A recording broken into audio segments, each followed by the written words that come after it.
아멘. 하나님의 말씀입니다.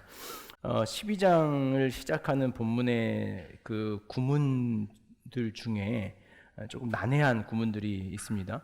2절에 너희가 이방인으로 있을 때에 말 못하는 우상에게로 끄는 그대로 끌려갔느니라 라는 표현과 또 3절에서 보면 중간에 누구든지 예수를 저주할 자라 하지 아니하고 이렇게 말합니다.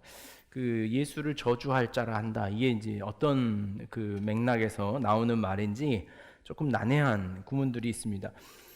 오늘 저희는 고린도전서 11장에서 12장 11절까지 전체적인 이야기를 쭉 한번 가능한 훑어볼까 마음을 먹습니다. 의문을 남겨두고 우리 11장 먼저 좀 보겠습니다. 11장에도 우리가 조금 난해한 또 이 시대에 적용하기에 어찌 적용해야 될지 난해한 문장이 등장합니다. 11장 2절 보면 너희가 모든 일에 나를 기억하고 또 내가 너희에게 전하여 준 대로 그 전통을 너희가 지킴으로 너희를 칭찬하노라 이렇게 말합니다. 바울이 고린도 교회에 가지고 있는 마음입니다. 모든 일에 나를 기억하고, 그러니까 바울이 목회했던 그 목회 1년 6개월에 바울에게서 배웠던 것들을 고린도 교회 성도들이 잊지 않고 기억하고 있다는 거죠. 기가 막히게 감사한 일일 것 같습니다. 누군가를 기억해 준다는 것이, 누군가의 목회나 또 수고와 노력을 함께 기억하고 간다는 것이 저희 교회의 또 이름이기도 하고 아주 중요한 의미인 것 같습니다. 바울이 그 점을 칭찬합니다. 그리고 너희에게 전하여 준 대로 그 전통을 너희가 지킴으로 이렇게 말합니다.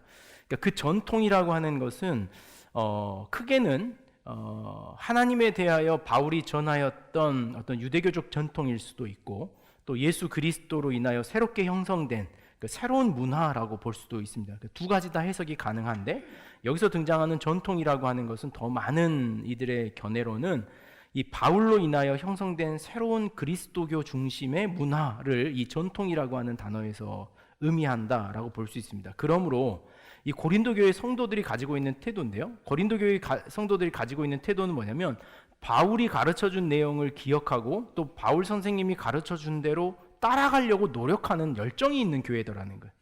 그러니까 고린도 교회 안에 문제들이 많이 있기도 한데 그 문제가 발생하는 이유가 뭐냐면 이 따르고자 하는 열정이 많이 있더라는 거예요. 근데 어떤 열정 때문에 이 11장에서는 문제가 생겼냐면 당시에 있었던 여성과 남성의 어떤 성적 차별은 우리가 성경 안에서 여러 번 이야기를 했습니다. 따라서 이 당시에 이제 그리스나 헬라 문화에서도 여성과 남성의 차이점이 확연했는데 바울이 고린도 교회에 말씀을 전하면서 바울은 뭘 이야기했냐면 여성과 남성이 모두 예전에 있어서 하나님 앞에 동일한 부르심을 가지고 있다라고 하는 것을 전통, 그러니까 새로운 문화로 가르쳤던 것이 바울의 전통이었습니다. 따라서 고린도 교회 안에서 어떤 문화가 만들어졌냐면 남녀가 평등하다라고 하는 이 아주 강조점이 일어났습니다. 그리고 고린도 교회 안에는 특징적으로 남성보다는 여성에게 훨씬 더 은사들이 많이 나타나기 시작을 했어요. 훨씬 더 민감하고 또 하나님 앞에 열정적이었던 모습이 오늘날에도 마찬가지겠지만 여성들에게 좀 도드라지게 있었던 것 같습니다. 따라서 여성의 리더십이 교회 안에서 이제 왕왕 일어나기 시작하는 거죠. 저희도 보면 저희 교회도 여성 리더십이 더 우세하다 이렇게 실제적으로 그러죠. 여기도 봐도 남자 셋에 저희가 유산 여성에 아주 둘러싸여 있습니다만은 실질적으로 그런 어떤 모습이 고린도 교회 안에 있었습니다. 근데 문제가 무엇이었냐면 이 3절 보면 그러나 나는 너희가 알기를 원하노니 각 남자의 머리는 그리스도요 여자의 머리는 남자요 그리스도의 머리는 하나님이시라 이 표현입니다. 한국 교회는 이제 이걸 어떤 오래전부터 어떤 복종과 권위의 상징으로 이 말씀들을 사용해 왔던 것이 사실인데요. 여기 보면 순차적으로 말씀이 진행됩니다. 남자의 머리는 그리스도요, 여자의 머리는 남자요, 그리스도의 머리는 하나님이시니라. 이게 보면 순차적으로 올라가고 있는지 아니면 반대로 내려가고 있는지 그 의미가 모호합니다. 왜냐하면 첫 구문을 남자의 머리는 그리스도, 그러니까 남자와 그리스도의 관계를 먼저 이야기한 다음에 그리스도, 그 다음에 여자의 머리는 남자요. 여성과 남성을 이야기합니다. 우리는 그려보면 그렇죠. 그리스도에게로 남성이 내려오고 남성에게로부터 여성이 내려왔다, 이렇게 보여지잖아요. 이 문장의 흐름을 보면. 근데 그 다음이 그리스도의 머리는 하나님이다. 갑자기 남자에서 여자로 내려왔다가 갑자기 그리스도의 머리는 하나님이다, 이렇게 가는 구문이 있는 거죠. 이 구문에 있어서 바울은 의도적으로 설정한 구문이다라고 봅니다. 그건 뭐냐면 당시에 이 머리라고 하는 단어가 가지고 있는 의미인데, 머리는요 한 세 가지로 의미를 가졌는데, 실제로 신체적으로 이 머리를, 이 두상을 의미하는 것이 머리라는 단어였고, 또 한 가지는 권위를 상징하는 것이 머리였습니다. 너의 머리는 누구냐, 이런 겁니다. 그 너의 우두머리는 누구냐, 이런 표현 우리도 종종 쓰지 않습니까? 네 머리는 누구냐 대체, 이런 그 조직 문화 속에서 그런 단어를 쓰죠. 오늘 이 성경에 등장하는 머리라고 하는 단어는요, 그것과 달리 어떤 의미를 갖냐면 원천이라는 단어를 의미하는 것이 머리의 개념입니다. 원천. 그 유월절을 상징하는 히브리 언어 중에 유월절을 뭐라고 표현하냐면 한 해의 머리다, 이렇게 표현을 했습니다. 그러니까 머리라고 하는 것은요, 그 해의 원천이고 그 모든 시작의 출발점이고 근본이다라고 하는 것이 머리입니다. 그렇게 표현을 해본다면 이렇게 읽어질 수 있습니다. 남자의 머리, 그러니까 남성의 원천은 그리스도요, 여성의 원천은 남자요, 그리스도의 원천은 하나님이다 라고 하는 것으로 말한다 라고 볼 수 있는 거죠. 바울은 이 본문이 오늘 우리가 가지고 있는 것처럼 여성과 남성의 어떤 그 사회적 차별이나 이런 것들을 강조하려고 하는 것이 아니라 역할의 차이점을 성서 안에서 분명하게 찾아내려고 하는 것에 의미가, 또 의도가 있다는 것을 보게 됩니다. 이 본문을 제가 이제 그 고린도전서를 설교하려고 보고 있는 이 책이 있는데요, 이 책에 보면 이 본문을 이렇게 좀 이해하기 쉽게 좀 풀어놨습니다. 제가 한번 읽어드리겠습니다. 남자와 여자는 계속 기도하고 예언하도록 하라. 다만 여성은 제발 이치에 맞게 행동해라. 기도하거나 예언할 때 너희 머리를 가려라. 남성과 여성을 막론하고 예배자들이 너희를 오해하지 않도록 유의하라. 너희 아름다운 머리로 그들의 마음을 산란하게 하지 마라. 만약 너희가 내가 제시하는 해결책을 싫어한다면 다른 대안을 제시하겠다. 머리를 다 잘라버려라. 이게 이제 이 바울이 편지하고 있는 내용에 대해서 조금 우리가 이해하기 쉽게 한 겁니다. 당시에 여성이 머리를 드러낸다는 것은 굉장히 은밀한 행위로 간주됐던 것이 당시의 사회적 문화였습니다. 따라서 머리를 드러낸다는 것은 누구에게 보여줄 수 있는 거냐면, 여성이 머리를 풀어헤치는 것은 그 가정 안에서만 이루어질 수 있는 행위였습니다. 아주 밀접하고 내가 아주 가까운 관계에 있다는 것이었고, 하나는 지금도 이제 그 이슬람권이나 이런 데 보면 여성의 머리나 얼굴을 가리고 있는 것을 정통으로 볼 수 있는데, 그 의미가 뭐냐면 그 여인이 온전한 가정 공동체의 보호를 받고 있다는 상징이었습니다. 그러니까 이 여자가 건강한 가정에서 성장하고 있는 사람이다라는 신분이었어요. 그러니까 당시의 문화가 가지고 있었던 머리를 풀어헤치는 여자는 이제 우리 인식으로 보면 이런 겁니다. 비 오는 날 이렇게 머리에 이렇게 꽃 꽂고 돌아다니면 안 되는 것처럼, 머리를 풀어헤쳤다는 것은 건강한 돌봄이 부재한 상태의 여성을 의미했어요. 근데 그 머리를 풀어헤치고 살아가던 여인들이 있었는데, 그 여인들이 누구였냐면 이 그리스 정통의 신전에서 창기로 예언자들이라고 칭하는 사람들, 그런 여성들이 당시에 사회적으로 머리를 풀어헤치고 돌아다니는 여성들이었어요. 이 그리스도 공동체 안에서 여성들이 자신들의 신앙적 행위, 그러니까 어떻게 보면 이 성경 안에서 등장하는 기도와 예언이라고 하는 것, 4절 말씀을 한번 보시면, 무릇 남자로서 머리에 무엇을 쓰고 기도나 예언을 하는 자는, 또 5절에서도 무릇 여자로서 그 머리에 쓴 것을 벗고 기도나 예언하는 자는, 그러니까 기도하고 예언한다는 것의 그 신앙적 의미는 뭐냐면요, 그 신앙의 행위가 겉으로 드러나는 거예요. 기도하고 예언한다는 것은 뭔가 소리가 밖으로 드러나고 뭔가 그 행동이 밖으로 드러나는 그 지점에 있는데, 이들이 신앙 안에서, 특별히 고린도 교회가 굉장히 그 신앙적으로 또 영적으로 아주 신비한 것들을 많이 경험하다 보니까 그 신비함 속에서 주체하지 못하고 당시에 가지고 있었던 문화적 규범을 깨트리는 여성들이 등장하기 시작하는 거예요. 바울이 이 점에 대해서 말하는 거죠. 오늘 이제 그 이야기를 조금 더 읽어드리면 이렇게 말합니다. 머리를 민 것을 보여주면 문제가 해결될 것이다. 그러니까 머리를 드러낼 것 같으면 아예 머리를 밀고 예배에 참여해라. 그럼 만약 그 방법을 취하고 싶지 않다면 왜 내가 처음에 제시한 제안을 따르지 않느냐? 너희가 예배를 인도할 때 머리를 가리는 것은 창피한 일이 아니다. 하와는 약하고 곤경 속에 있는 아담을 도와주었다. 남성과 여성은 서로를 필요로 한다. 이 말씀이 어디에 등장하는 거냐면요, 이 7절입니다. 남자는 하나님의 형상과 영광이니 그 머리를 마땅히 가리지 않거니와 여자는 남자의 영광이니라. 8절, 남자가 여자에게 난 것이 아니고 여자가 남자에게서 났으며, 남자가 여자에게서 난 것이 아니요 여자가 남자에게서 났다. 이건 뭘 의미하겠습니까?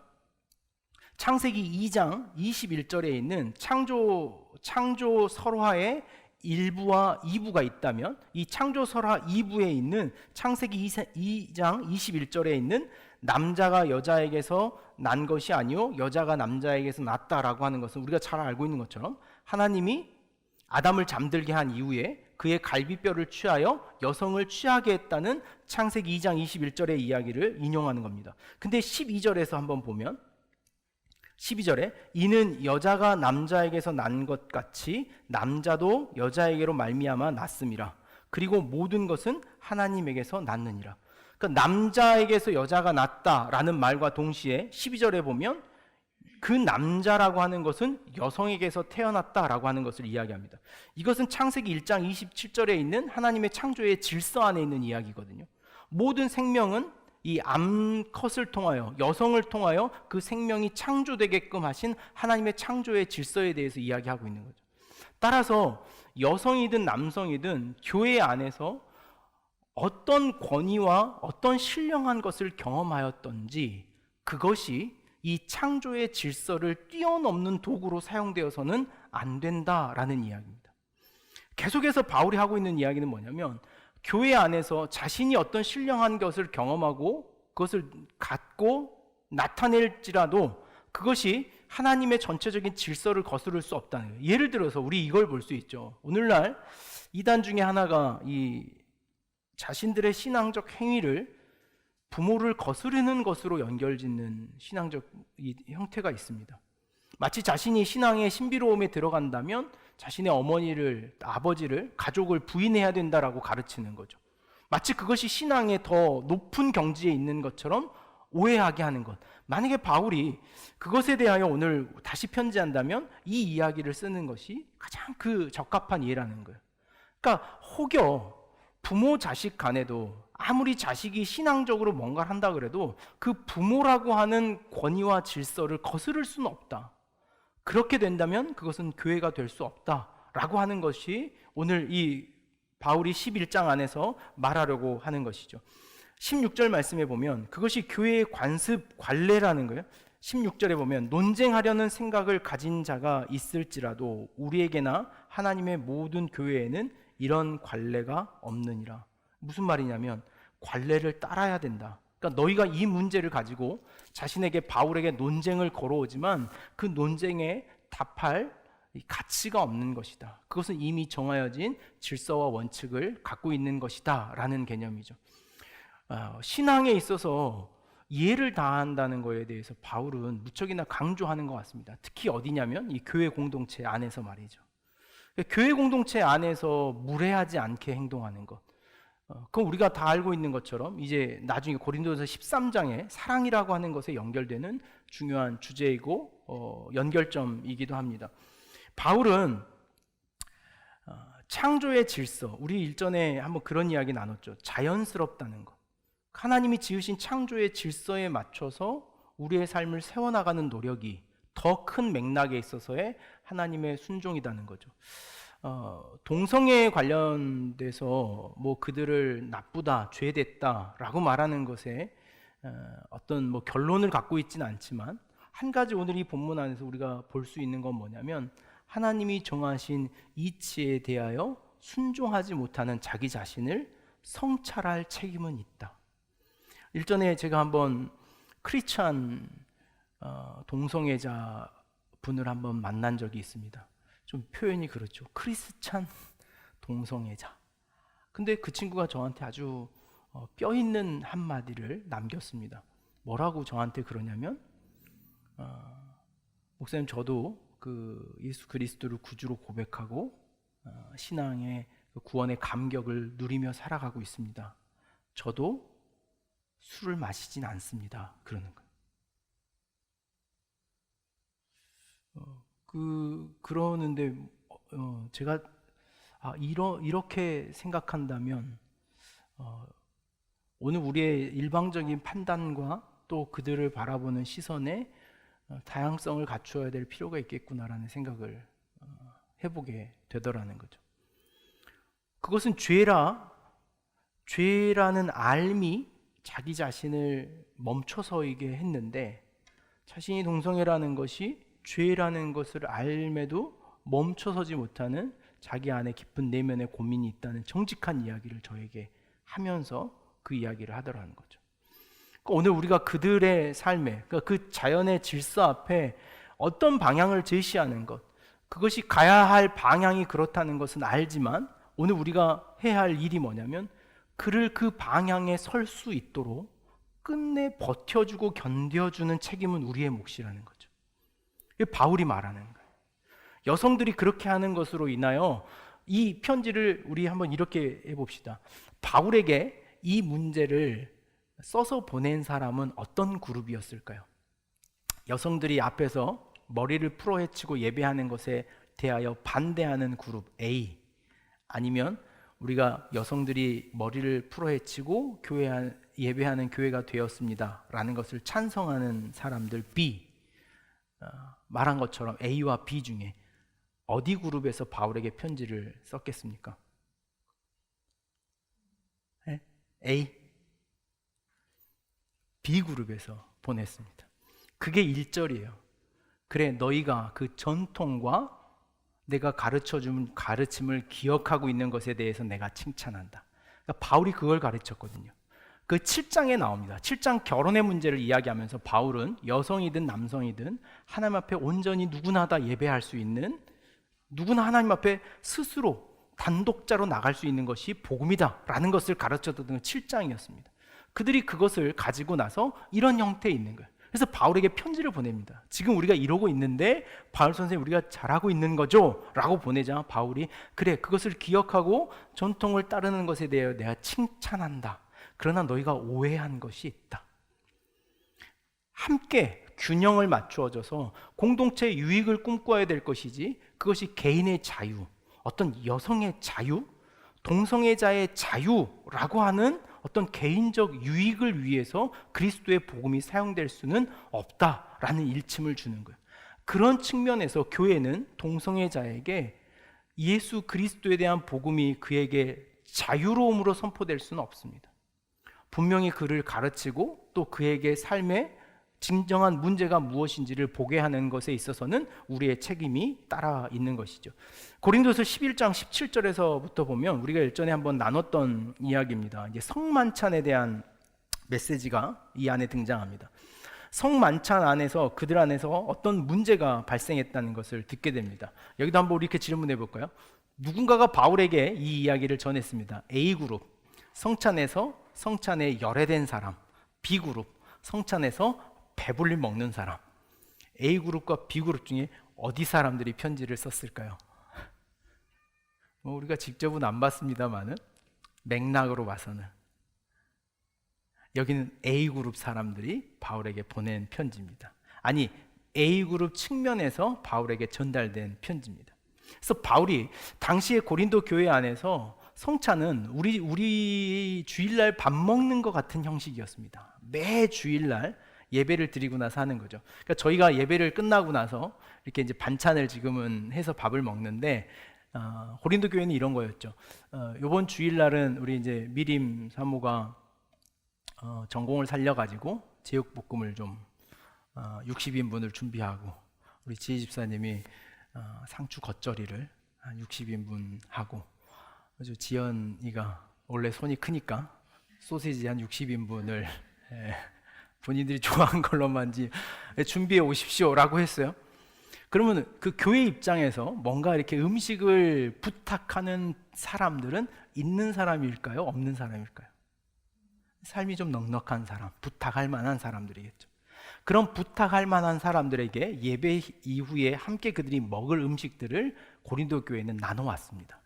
항상 있는 사람들이 먼저 준비를 했던 거죠.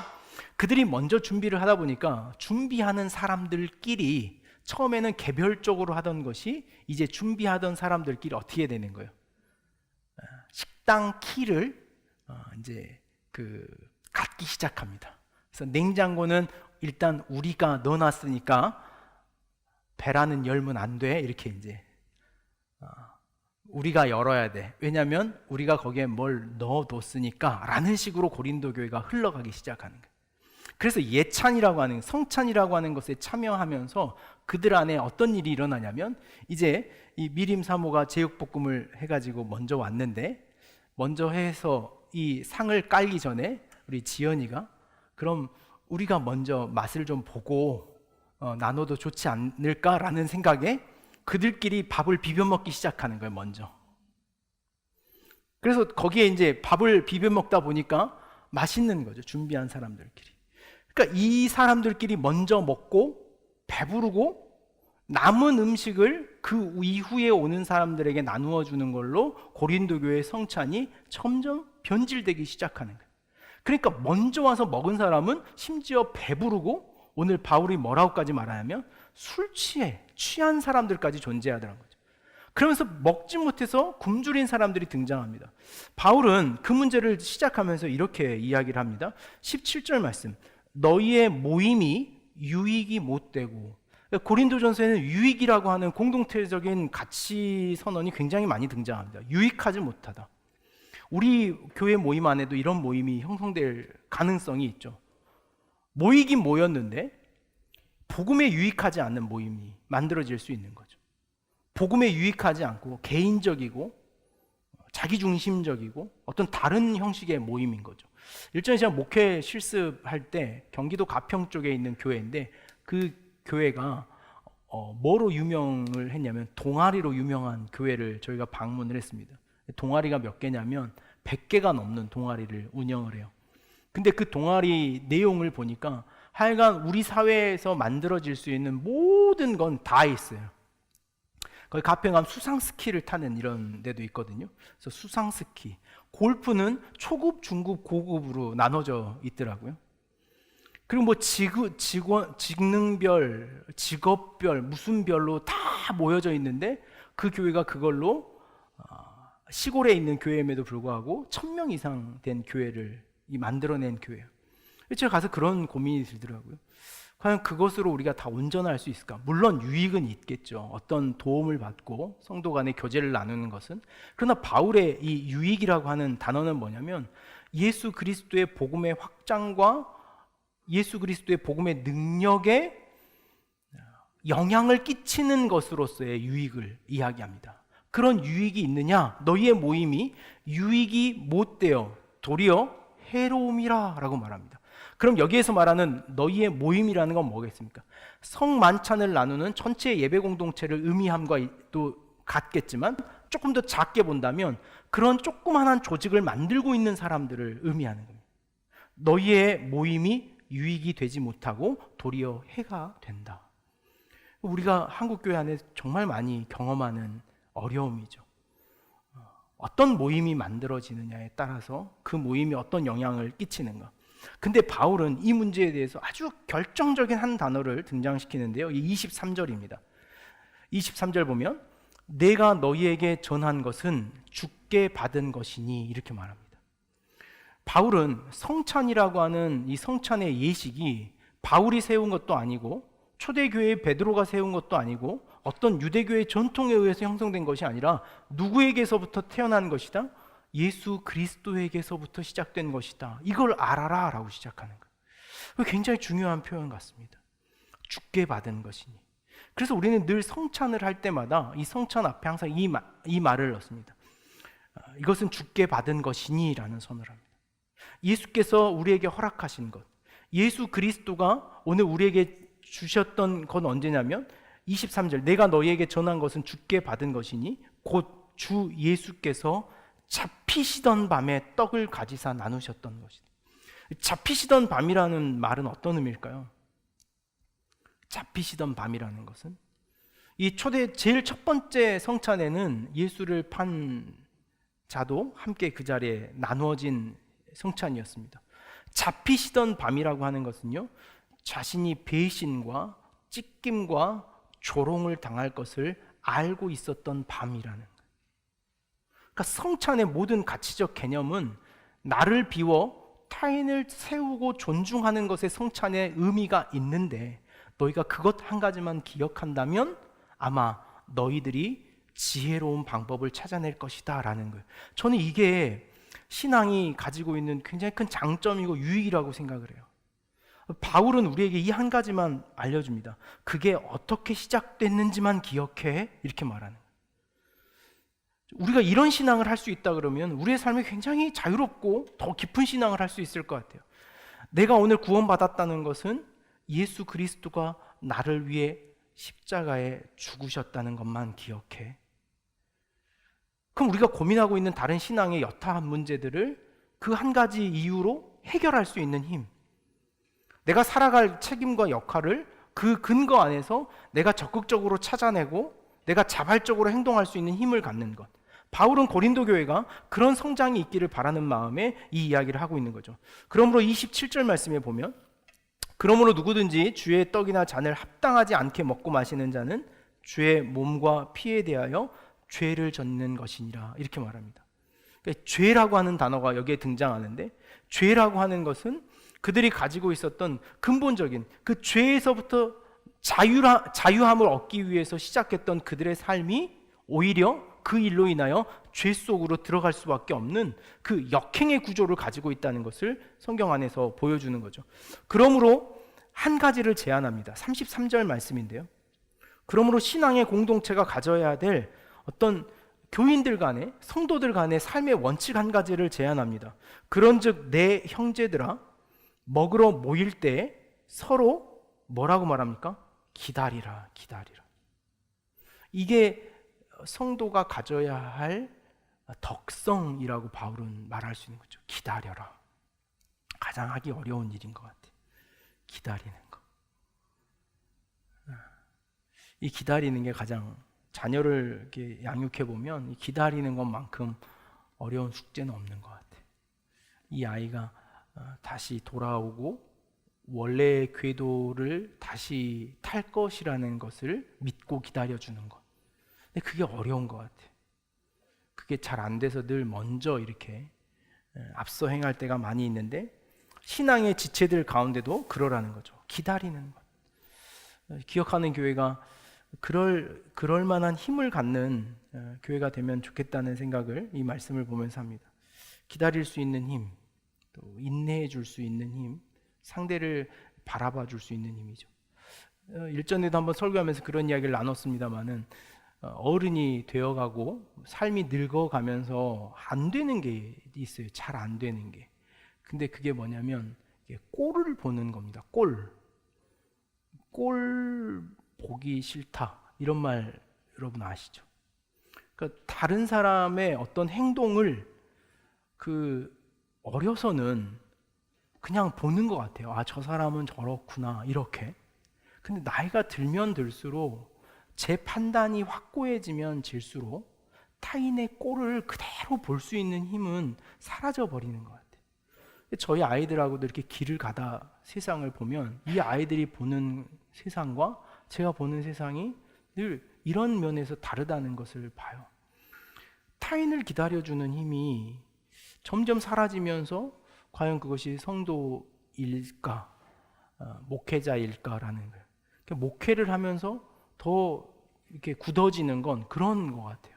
뭔가를 기다려 볼 수 있는 힘이 사라져 버리는 거예요. 빨리 뭔가 답을 얻어내려고 하고, 뭔가 빨리 이루어지는 것들을 눈으로 좀 보고 싶은 욕심 같은 것이 만들어지는 것이 있는 것 같습니다.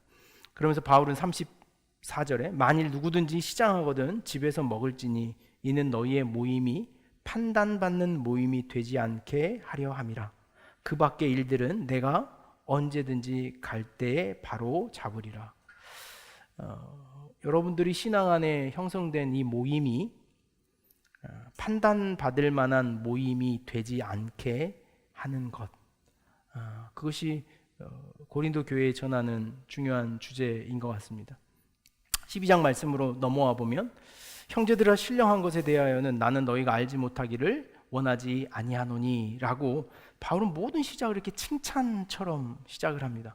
신령한 것에 대하여 나는 너희가 알지 못하기를 원하지 아니하노니, 그러니까 알기를 원한다, 이런 표현이죠. 신령한 것이라고 하는 것은요, 고린도 교회가 굉장히 자랑하던 것이었습니다. 그러니까 고린도 교회의 특징은 뭐냐면 우리는 신령한 교회야, 이거였습니다. 저희 교회는 어떤가요? 저희 교회는 신령한 교회입니까? 여러분 이렇게 나가서 이렇게 좀 궁금하기도 한데 우리끼리 한번 조용히 한번 묻자 하면, 혹시 여러분은 밖에 나가서 저희 교회를 먼저는 자랑할 일이 있으십니까? 자랑해 본 적이 근래에? 네. 감사한 일입니다. 지원할 때 자랑 없어? 자랑할 것이. 저는 이제 목회자들 모임 오늘도 이제 그런 일이 있었는데 가서 이제 저희 교회를 궁금해해요. 궁금해합니다. 그래서 이제 어떻게 몇 명이 모이고 또 개척한 지 됐는데 어떻게 되어 있냐라고 물어보면 저희 교회가 하고 있는 이런, 제일 먼저 저희 교회 연령대에 굉장히 다들 놀래하십니다. 그런 교회가 있어. 그러니까 대부분의 교회는 장년 중심으로 형성되어 있고 청년들이 거의 부재한 상태거든요. 이번에 코로나 위기로 한 교회는 이야기했더니 청년 그룹이 한 10명 정도 모였는데 아예 다 없어졌답니다. 아예. 그러면서 이야기하는 것은 목회가 어른 중심으로 어쨌든 겨우 하다 보니까 그 그룹의 부재가 너무 길었던 거죠.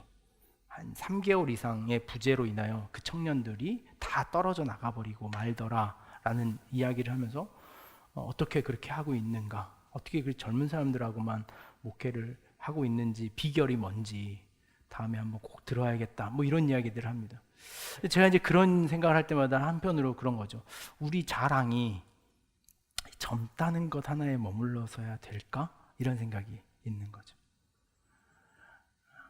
우리가 우리의 교회됨, 기억하는 교회가 요즘 그 고민을 늘 금방이 아니라 우리 간사님은 잘 알겠지만 최근에 제가 늘 고민해오던 문제예요.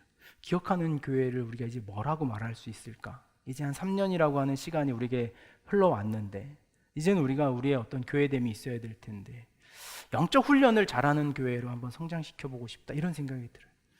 영적 훈련이 잘 돼서 체계적인 영적 훈련이 이루어지는 교회, 그래서 젊은 사람들이 와서 그런 훈련을 받을 수 있는 교회가 되면 좋겠다, 이런 마음을 갖는데 고린도 교회 안에서는 바울이 꿈꿨던 교회가 아마 그런 모델이었던 것 같습니다.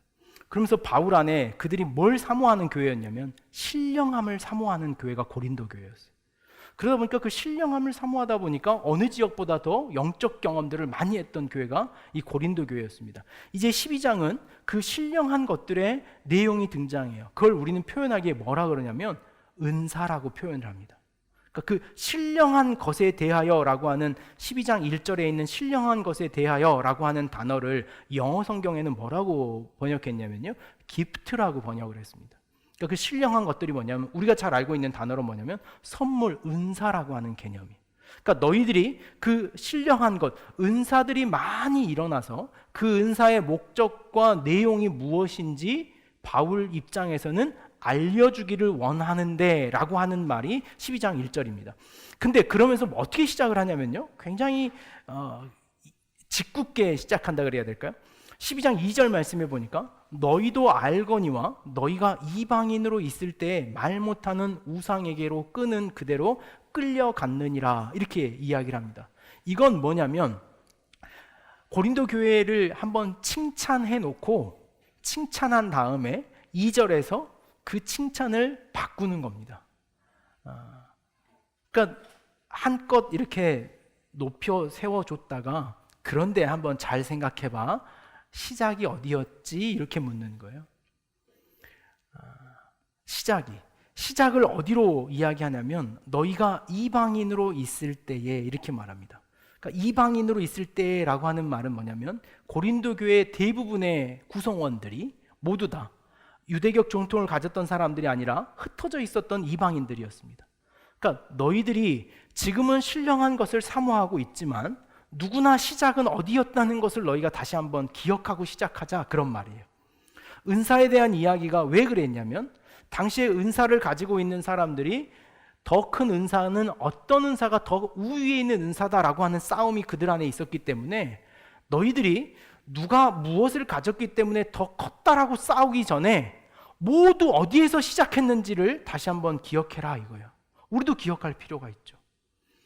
우리는 이 바울의 복음에 있어서 가장 중요한 건 자주 등장하는 의식이 뭐냐면 우리 모두 시작은 다 똑같았다는 거예요. 그것이 의미하는 게 뭐냐면 우리는 종종 이런 생각을 합니다. 나는 좀 예수 믿을 만한 성품을 가졌지, 이런, 저한테는 잘 없는 그 이해인데 여러분들 미림 사모님 혹시 평소에 그런 마음, 나는 뭐 가만히 둬도 아마 예수 믿었을 걸, 이런 마음 혹시 있지 않는지? 없답니다. 다행이네. 혹시 우리 그런 마음으로 늦게 온 건 아니겠지? 우리 안에 그런 마음이 있을 수 있다는 거예요. 그래서 바울은 그럴 때 우리를 항상 어느 지점으로 끌고 가냐면 로마서 5장 8절에 있는 것처럼 우리가 아직 죄인 되었을 때, 아무런 자격과 조건과 여건이 우리 안에 단 1도 없을 때 우리가 불려졌다는 것을 잘 기억하자. 그러니 은사를 줘서 누구를 앞세우고 뒷세우기 위해서 하나님은 은사를 주는 것은 절대 아니다. 그거 한 가지는 잊지 말고 기억하자라는 말을 씁니다. 그러면서 3절에 나네군데요, 예수를 저주할 자라 하지 아니하고 라는 표현입니다. 예수를 저주할 자라 하지 아니하고, 그러니까 성령으로, 온전한 성령으로 그 은사를 받은 사람은 이런다는 거예요. 이게 왜 그랬냐면 당시 은사를 받은 그룹과 은사를 받지 못하는 그룹이 나눠졌습니다. 나는 아볼로파다, 나는 바울파다예요. 아볼로파 사람들이 여기에 등장하는데 아볼로파 사람들은요 지혜 있는 사람들이었습니다. 아볼로의 특징이 누구였냐면요, 아볼로는 말을 굉장히 잘했습니다. 그래서 아볼로는 굉장한 설교가였고 언변가였답니다. 그래서 이 고린도 교회 안에서 말 잘하는 사람들이 막 만들어졌어요. 저도 만약에 고린도에서 태어났다면 아볼로파에 속하지 않았을까, 스스로 그런 생각을 하는데, 바울은 그에 비해서 말이 그렇게 유연하지 않았습니다. 여러분들 중에도 그런 사람 있죠. 보면 말 재밌게 잘하는 사람, 산정없이 어디 가나 이 친구만 말하고. 저희 교회에는 또 있죠, 그런 친구들이. 어디 가나 마이크 잡는 분들. 이게 아볼로파입니다. 아볼로파. 그래서 이제 우리는 또 하나 배웠죠. 이렇게 말하는 사람들에게 넌 아볼로파니, 이렇게. 아폴로 아닙니다. 아볼로예요. 아볼로. 말 잘하는 사람들이 있어요. 그러니까 말 잘하는 사람들이 당시에 우리가 이전에도 말했지만 지혜라고 하는 것이 고린도 사회 안에서는 가장 뛰어난 어떤 이상이었습니다. 그러니까 지혜의 말을 한다는 것은 사회적으로 굉장히 퀄리티 있는 삶, 자랑할 만한 삶, 뭐 내세울 만한 삶을 사는 사람들이었어요. 따라서 이 지혜의 은사를 가지고 있는 사람들이 가장 높은 위치에 있었습니다. 따라서 바울은 그 은사를 이야기할 때도 8절에 보면 이 지혜의 말을 하는 사람을 가장 먼저 앞세웁니다. 그러니까 이 사람들이 가장 우위에 서서 있는 거예요. 근데 이 지혜의 말을 하는 사람이 있는가 하면 교회 안에 또 좀처럼 말주변이 없는 사람들이 있죠. 저희 집에도 저희 시연이는 뭘 하나만 흉내를 내도 아주 재미지게 잘합니다. 근데 저희 이제 둘째 주하는 무슨 이야기를 그렇게 재미없게 할 수 있을까 싶을 만큼 별로 이렇게 이게 재능이 없어요. 그래서 대신에 반대로 뭐냐면 주하는 제가 듣기엔 하나도 안 웃기는데 배꼽을 잡고 웃어요. 그래서 야, 이렇게 하나님 은사를 이렇게 주시는구나. 그러니까 말은 주로 시연이가 하고 웃기는 주화가 웃고, 여기서 방언을 하면 방언 통역을 하는 것처럼 주거니 받거니 합니다. 근데 교회도 그런 사람들이 있죠. 속으로 모여보면 말을 막 하는 사람이 있는가 하면 주로 들으면서 웃거나 즐기는 사람들이 있습니다. 근데 그렇게 건강하게 유지되면 좋은데 이게 고린도 교회 안에 갈등이 생겨버린 거예요. 마치 말을 잘하는 사람은 성서적 위위, 어떤 은사적 우위에 있는 것처럼, 말을 못하는 사람은 그냥 그렇게 있는 사람인 것처럼. 근데 당시에 그리스 정통 중에 뭐가 있었냐면요, 자신들의 믿는 신이 저 신에 비하여 그것이 우열의 문제로 등장이 되었어요. 그러니까 지혜의 신은 가장 높은 신이었고, 다른 신, 그 지혜의 신을 영접하지 못한 사람은 더 낮은 그룹의 신을 모시고 있는 사람이라는 개념이 그리스적인 사유 속에 있었습니다. 그게 고린도 교회 안에 들어서 어떻게 말을 했냐면, 은사를 받은 사람, 은사를 받아서 우위에 있다고 생각하는 사람들에 대하여 은사를 받지 못하고 아래에 있는 사람들이 뭐라고 표현을 했냐면, 자신이 믿는 예수 그리스도로 저들을 저주하겠습니다라는 선언들을 그들 교회 안에서 하기 시작한 거예요. 그러니까 얼마나 무서운 선언입니까? 그러니까 그들이 자신의 신으로 저들을 저주하여 주십시오, 이런 거죠. 우리도 교회 안에 정확한 표현은 아니지만 유사할 때가 있습니다. 저거 보기 싫은데 그냥 다음 주부터 안 나올 수 없나? 우리는 아직 그런 사람 없죠. 그죠?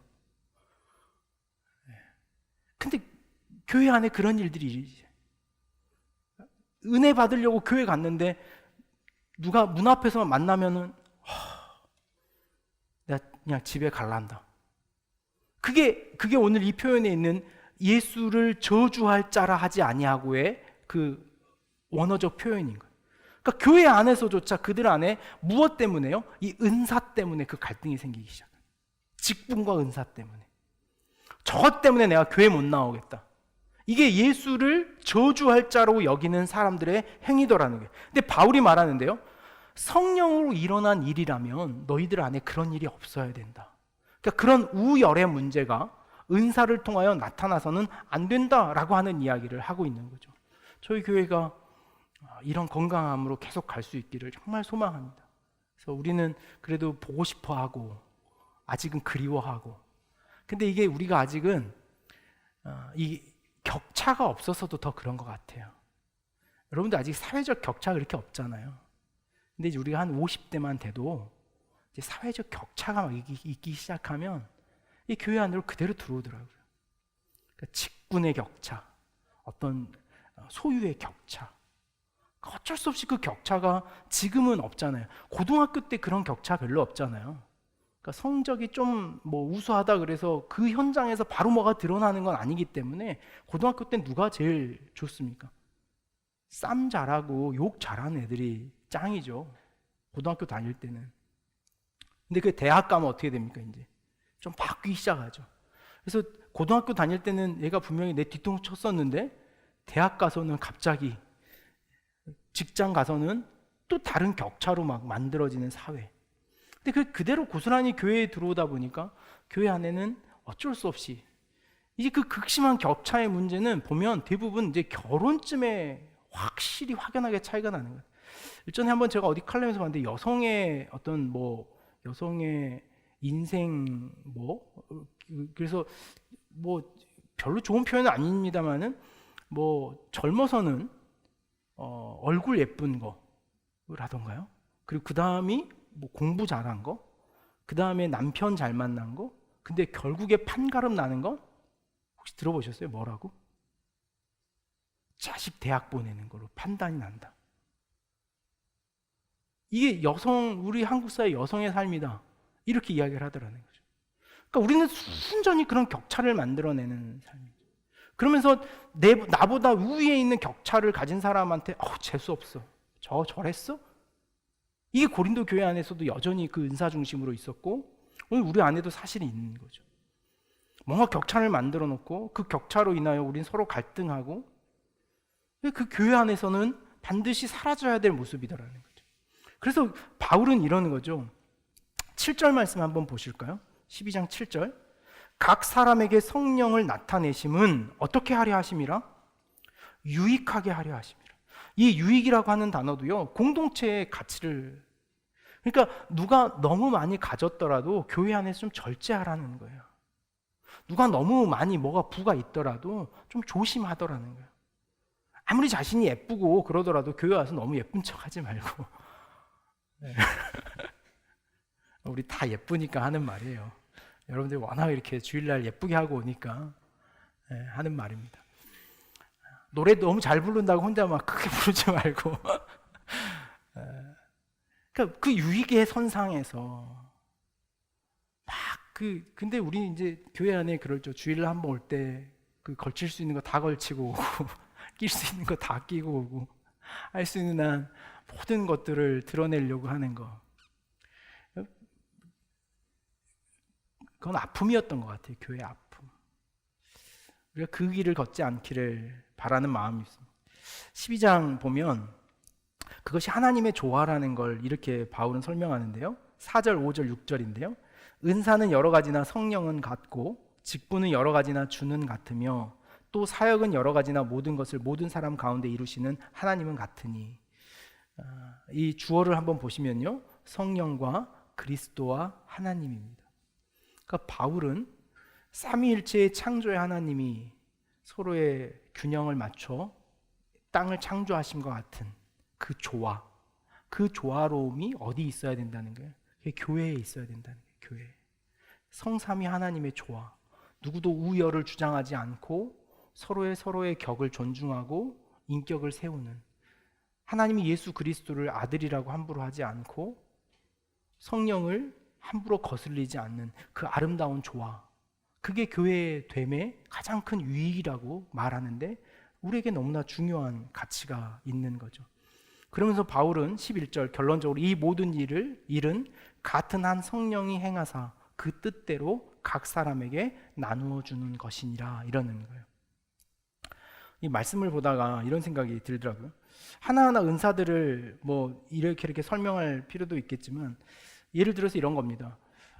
우리가 다 같이 모여 있을 때 배가 고파요. 그럼 라면을 만약에 끓인다고 한번 봅시다. 그럼 우리가 라면을 끓일 때 어떻게 끓이는 게 보통 우리가 취하는 태도입니까? 이들 중에 제일 라면 잘 끓이는 사람, 그죠? 예전에 지연이가 저희 밥 많이 했는데 손이 크니까 항상 뭘 해도 넉넉하게 하니까 합니다. 근데 만약에 우리가 라면을 먹읍시다 해놓고 각자 번호 하나씩 놓고 내 건 내가 끓여, 이건 내 취향대로 내가 맞출 거니까 라고 생각하고 살아가는 사회, 그게 어쩌면 개인화된 사회인 것 같아요. 그게 합리적이라고 생각하고 난 내 먹을 만큼만, 내가 먹고 싶은 취향대로만. 근데 바울이 여기서 말하는 한 성령이 행하사 그의 뜻대로 각 사람에게 나누어 줬다라고 하는 건 뭐냐면요, 타인이 끓이는 라면을 먹을 수 있는 마음인 것 같아요. 우리는 내가 앞장서서 하는 것도 어렵지만 남이 하는 걸 받아들이는 것도 어려운 것 같아요. 이 성령의 갈등은 자신이 은사를 가졌다고 앞세우는 사람도 문제지만 그 은사를 존중해주고 인정해주고 순응해주는 사람이 없어서의 문제도 함께 있다고 바울은 말하는 거예요. 그러니까 은사자들의 문제라는 것을 4절에서부터 10절까지 말한 다음에 11절에서 그러나 그들만의 문제가 아니라 그것을 존중해주지 못하는 그룹의 문제도 여전히 있다. 그러므로 너희가 서로 그 은사를 교류할 수 있어야 된다라고 하는 이야기를 가져요. 그러면서 12장 12절에 몸은 하나다, 지체가 연결되어졌다라고 하는 교회의 아주 중요한 가치를 말하죠. 그러면서 이 전체적인 이야기는 어디를 클라이막스로 끌고 가냐면요, 13장을 클라이막스로 끌고 가요. 나머지 12장 12절에서부터 13장은 저희가 주일날 나누어 볼까 합니다. 이제 이 주말까지 큐티 내용이 이렇게 연결되거든요. 그래서 여러분들이 말씀을 묵상하시면서 교회란 얼마나 그 공동체적인 가치 앞에 묶여 있었던가를 다시 한번 생각하면서 우리의 교회됨, 또 우리가 교회 안에서 어떤 역할과 책임들을 해야 될지를 다시 한번 생각할 수 있는 저와 여러분이 되었으면 좋겠습니다. 말씀 맺으면서 우리 찬양 한번 같이 했으면 좋겠어요. 내 모습 이대로 이 찬양인데요. 제 말씀 오늘 준비하면서 이 찬양이 그렇게 제 마음에 많이 와닿았습니다. 내 모습 이대로 사랑하시네, 연약함 그대로 사랑하시네, 나의 모든 발걸음 주가 아시나니 날 인도하시네. 바울이 이 편지를 쓸 수 있었던 근거는 뭘까요? 바울이 편지를 이렇게 쓸 수 있었던 근거는 어디에 있을까요? 그건 바울이 이 하나님의 넓이와 크기를 경험했기 때문이라는 한 가지 진리를 우리는 반드시 알아야 됩니다. 오늘 우리가 구해야 될 것은 그건 같아요. 교회는 이렇게 하는 거다, 교회는 이렇게 해야 된다, 이런 걸 떠나서 더 근본적인 건 나를 그렇게 수용해 주시는 하나님을 아는 것, 나를 그렇게 받아주셨고, 제가 오늘 설교 준비하다가 그 케바케라는 말, 케바케 아세요? 네. 가다가 검색하시기 없어요. 케바케하고 또 뭐 있던데, 사바사? 그건 몰랐습니다. 제가 사바나는 알아도 사바사 네, 몰라도 아는 것처럼 그냥 이렇게 네, 몰라도 아는 것처럼. 근데 하나님 우리에게 그러시는 것 같아요. 어쩜 왜 우리 각자의 상황에 맞춰서 이 일을 가실까라는 생각을 하면서 저희가 오늘 한 가지 마지막으로 알기 원하는 마음인데요. 하나님도 우리에게 그러시는 것 같아요. 내 모습 그대로를 받아주시는, 그러니까 그 넉넉함을 알 때 우리가 이제 그 삶으로 흘러가는 것 같아요. 바울이 그랬던 것 같아요. 그래서 고린도 교회를 위해서 얼마나 사실은 막 속이 긁어지겠습니까? 복음을 그렇게 사용하고 있다고? 예수가 그것 때문에 죽었을 것 같아 라고 막 하고 싶지만 바울이 그렇게 성내지 않고, 아니 그 모습 그대로, 그런 하나님 너네들 안에 반드시 일하실걸, 우린 몰라서 그러는 것 뿐이지만 하나님 일하심 따라가면 반드시 은혜가 있을 거야. 이 권면에 가는 바울의 마음이 참 풍성하다는 생각을 가졌습니다. 오늘 저와 여러분에게도 이 마음을 좀 주시는 은혜대로 누리셨으면 하는 마음이 있습니다. 우리 찬양 고백 같이 나눴으면 좋겠어요. 내 모습 이대로 사랑하시네, 연약함 그대로 사랑하시네, 나의 모든 발걸음 주가 아시나니 날 인도하소서. 내 모습 이대로 사랑하시네, 연약함 그대로 사랑하시네, 나의 모든 발걸음 주가 아시나니 날 인도하소서. 주의 날개 아래 거하는 것, 주의 임재 안에 거하는 것, 나의 가장 큰 소망, 나의 가장